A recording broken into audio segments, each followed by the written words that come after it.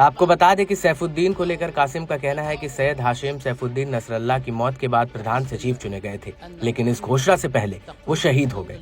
लेकिन इस सब के बीच बड़ी बात यह है कि हिजबुल्लाह प्रमुख ने इस अंतिम संस्कार समारोह के लिए हम अपनी प्रतिज्ञा पर कायम है का नारा भी दिया है। कासिम का कहना है कि नसरल्लाह और हाशेम सैफुद्दीन के अंतिम संस्कार वाले दिन हमने इस नारे को चुना है।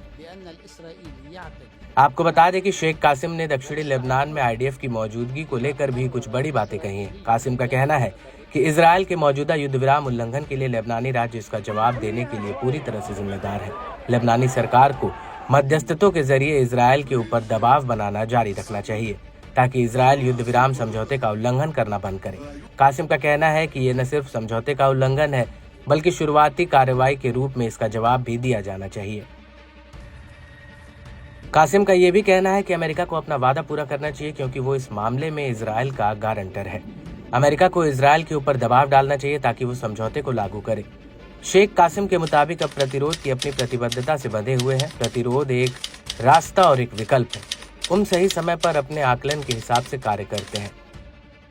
इस सब के बीच आपको ये भी बता दें कि शेख कासिम ने हिजबुल्लाह के खिलाफ फिर से साजिश रचने को लेकर अमेरिका इजराइल को चेतावनी दी है। उनका कहना है कि दक्षिण लेबनान में जनता को दोबारा अपने घरों की तरफ लौटना ये दिखाता है कि इजराइल लेबनान में कब्जा करके नहीं रह सकता और आम लेबनानियों के बलिदान से ही इजरायली कब्जे से मुक्ति मिलेगी।